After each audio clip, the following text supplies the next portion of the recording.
if you're going to go to a store, go where people wouldn't go. Look to the pharmacy for alcohol wipes. Don't look to the cleaning section where you're looking for Lysol disinfectant wipes or whatever. Try to think of where other people wouldn't go. Like for instance, I get bacteriostatic water, right? Bacteriostaticwater.com sells bacteriostatic water for reconstituting my peptides. I know this sounds like Chinese to people, right? I do injections in my abs. I'm testing these peptides, but I also get these big giant boxes of hundreds of alcohol wipes. Right? So just think about like, you don't necessarily need to go to a medical supply store because they're going to be overwhelmed with things, or Amazon might be a little bit crazy. I don't know what to tell you here, but locally, think about where other people wouldn't go. Find a mom and pop pharmacy. Don't walk into CVS. Don't walk into Walmart. Find the family-owned pharmacy that's been in your small town for the last 40 years. You know what I mean? Just try to go where other people wouldn't go. That's the best thing you do as well.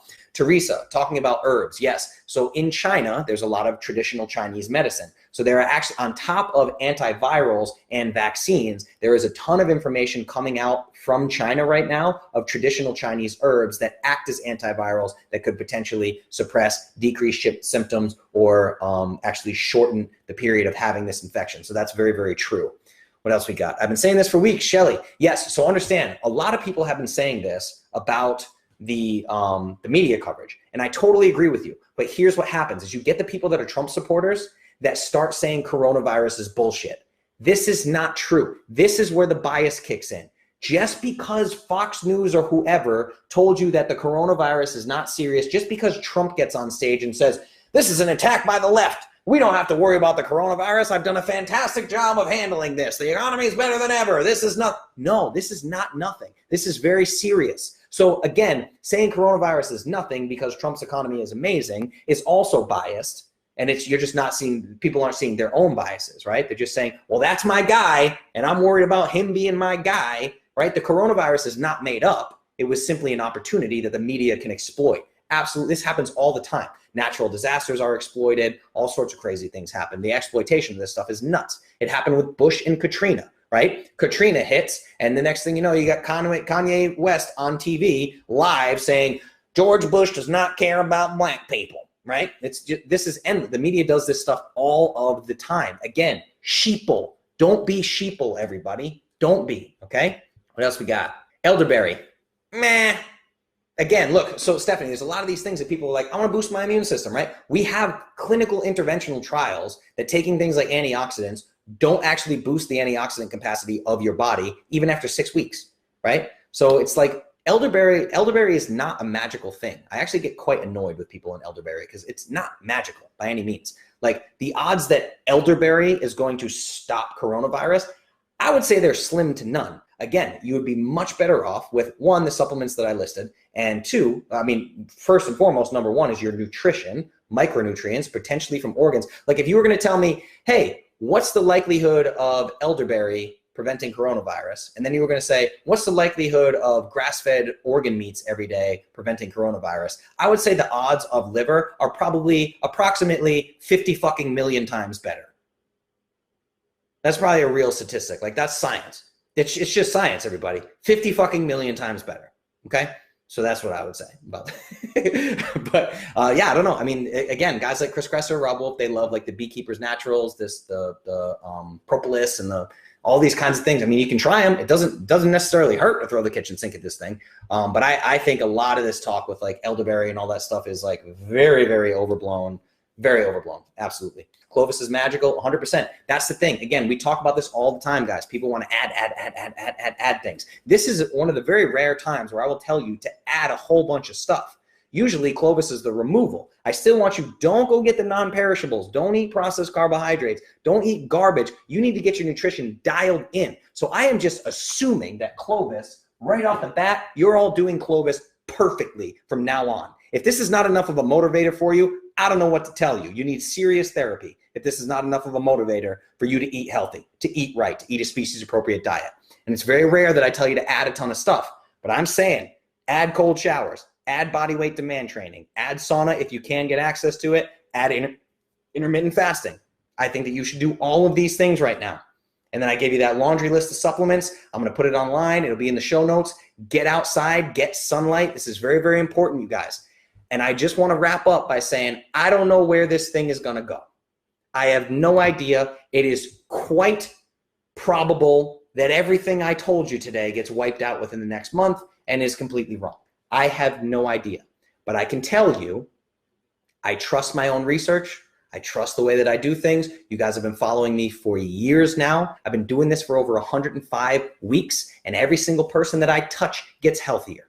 I trust my own research. I trust my network of experts. I trust the people that I have talked to. I trust the economists. I trust the wealth advisors. I trust the PhDs. I trust the doctors. All these people that are personal friends with me now, I trust them, and I trust me, my own research, okay? I don't rely on the media for these things. So it's very important that you guys dig into these things deep and figure out as much as you can. I trust everything that I told you in this episode, and I am also 100% willing to admit that my mind could be changed on every single thing that I told you as more data emerges. That is the important thing. I just want to know the truth of this thing. So what I did tonight was try to give you the truth as I believe it to be, with the best conclusions that I could possibly come to based on the research that I did. That's it. Okay? What do you think about the U of M dude on Rogan said about probiotics? Yeah, I agree with him 100%, because what you're talking about is Osterholm. I quoted Michael Osterholm, and I've actually told people that for a long time. What they were specifically talking about is probiotics after antibiotics. They really don't do much. That's something that I have had my mind changed about, because I believe that they did. I used to use antibiotics quite a bit, and then I would grab something like VSL number 3 and I would hyperload probiotics. But the data has pretty clearly shown that the body is quite good at restoring its own microbiome if you are eating a healthy diet. So it seems to be that you might just be wasting money on probiotics. But again, it also matters what type of probiotics they're testing. So this is where these scientists and all these really high-level smart people lose themselves in scientific studies. They may have only tested specific strains of probiotics. So you might say, hey, the dude on Rogan said this about probiotics. And I go, yeah, you realize there are literally millions of strains of bacteria of probiotics? Which probiotics did they test? Was it lactobacillus? Was it plantarum? What was the probiotic that they tested? Because we have something like Just Thrive that has clinical studies backing it, that it is a spore-forming probiotic, which means it doesn't just move through the system. Some probiotics literally just move through the system and they trigger chemical reactions as they go, but they are removed from the system in excrement. Some probiotics are only meant to do that, right? They can have impacts on the immune system, they can do different things. Then there are spore-forming probiotics that actually colonize inside the gut.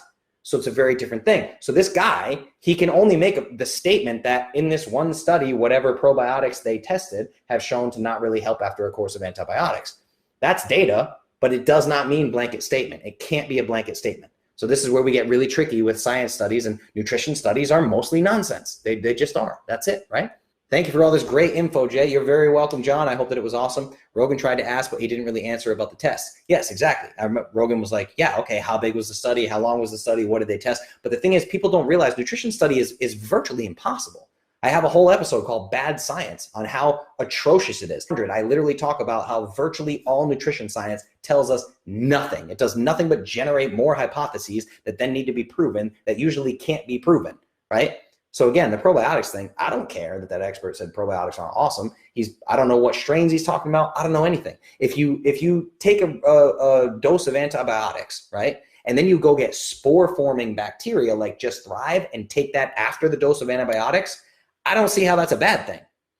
Potentially, you could be wasting money. Let's look at the risk versus reward. You bought a $40 bottle of supplements and it might have had no benefit to you whatsoever. This is where I have a podcast coming out with Garrett Gunderson from Wealth Factory. He's a best-selling author, and we talk all about wealth. And we talk about how wealthy people don't make purchases based on price. They make purchases based on value and cost, right? So I look at what is the opportunity cost of not taking Just Thrive probiotic after a dose of antibiotics? What's the opportunity cost? What's the potential risk? Is that potential risk of populating my gut microbiome slower because I didn't take antibiotics?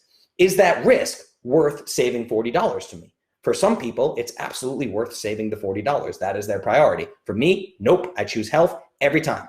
This is why it is never a question of whether I am eating grass-fed beef or whether I am working out or whether I am seeing a therapist or whether I am doing all the things that I think I need to do for optimal human health. Money, price is not a deciding factor in that for me. It absolutely is not. Value and cost, That's it, not price. The price point is irrelevant. There are some people who will say a Rolex has more value to them than $7,500.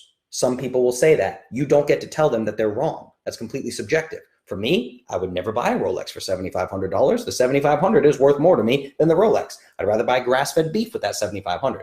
You see? So it's just a matter of you and what you want to do. What is the risk versus reward, the value versus cost of taking a spore-forming probiotic after antibiotics versus not, just because one guy was on the Joe Rogan podcast and said one thing. Everybody's just got to think for themselves. That's it. That's another big thing that I see happening is people bounce from podcast to podcast to podcast, and they change their entire opinion and their entire protocol based on the most recent podcast they heard. That's the difference between other people and me and Clovis. Is I have created CLOVIS because I now have my own philosophy that I have built on all the research and data that I've compiled over the years, and I have my own opinions on things. The same way I view politics. I think politics is absolutely hilarious. The fact that anybody thinks politics is a serious thing is hysterical to me. Absolutely mind-boggling how anybody can think this is like a real thing and not complete fucking make-believe. It's just insane to me. But anyway, I have my own opinions on things, and that's it. And you can listen or not listen or whatever.